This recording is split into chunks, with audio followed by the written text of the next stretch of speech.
Welcome to EDC's Week in Review, your September 22nd edition. Here are the top stories. Police arrest felony suspect after foot pursuit.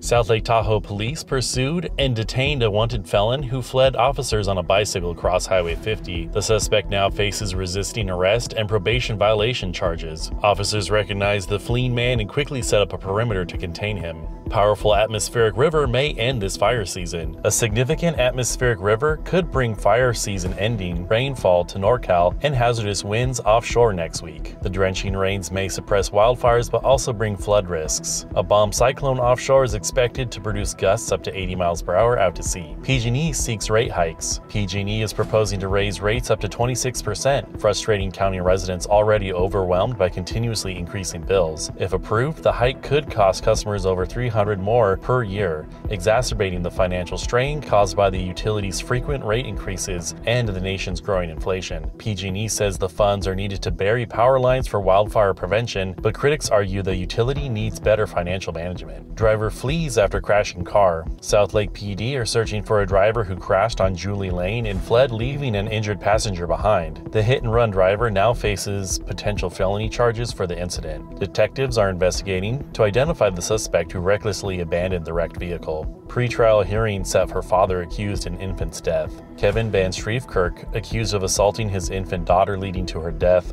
will return to court for a pretrial hearing in November. Prosecutors will decide whether to pursue the death penalty following the hearing. Van Shreef Kirk was arrested in June after the 5-week-old was hospitalized with assault injuries and is being held without bail. Community park project sparks debate. A proposed 40-acre community park project in Diamond Springs adjacent to Charles Brown School, designed to also support emergency operations, has sparked debate among residents. While some welcome the amenities, others have raised concerns about environmental impacts. The conceptual plans for the graded site include sports fields, courts, play areas, and emergency facilities. Turnboo urges FEMA to prioritize Grizzly Flats housing. El Dorado County Supervisor George Turnboo penned a letter urging FEMA to prioritize housing assistance for Grizzly Flats fire survivors. Turnboo argued housing is vital for resident well-being and recovery after the Caldor fire destruction. Expressing empathy for displaced residents, Turnboo requested a focused discussion on expediting rebuilding efforts. Missouri Flat Road construction in Detour. Construction will close the westbound lane of Enterprise Drive on September 25th to the 28th from 9 a.m. to 3 p.m., blocking access from Missouri Flat Road. Vehicles will be rerouted south to Pleasant Valley Road, west to Commerce Way, and then north back onto Enterprise Drive. Drivers are advised to allot extra time and exercise caution while navigating the detour route.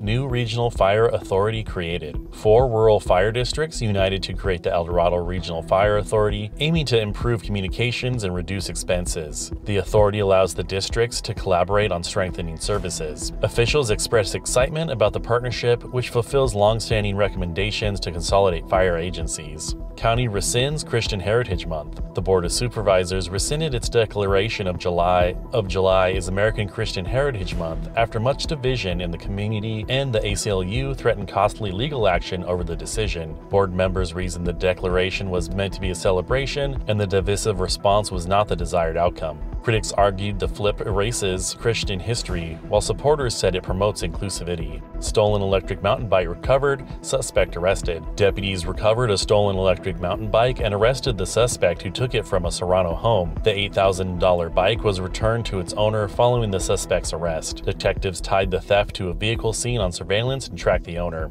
Proposed cannabis farm approved by Agricultural Commission. El Dorado County's Agricultural Commission approved a commercial cannabis cultivation permit for a large grow in Garden Valley. However, concerns raised over roads, water, and noise will go before the Planning Commission. The 75,000 square foot farm over 3 phases was approved for agricultural impact but still needs zoning approval. Crews knocked down 2 more fires in Pollock Pines area. Firefighters contained 2 additional vegetation fires in the Pollock Pines area within a day of a building fire in the town. The causes of the 3 blazes remain under investigation. Fortunately, no injuries or infrastructure damage occurred during the 2 smaller fires. Which comes true true for local boy battling bone marrow disorder. Magnum Minnick, a 5-year-old fighting bone marrow disorder, was granted his wish to become a firefighter for a day by the Make-A-Wish Foundation. The El Dorado County boy will ride along in a fire engine and experience the life of a firefighter as part of his wish coming true. Minnick was presented with a custom helmet and proclamation at a special ceremony attended by local officials and emergency responders.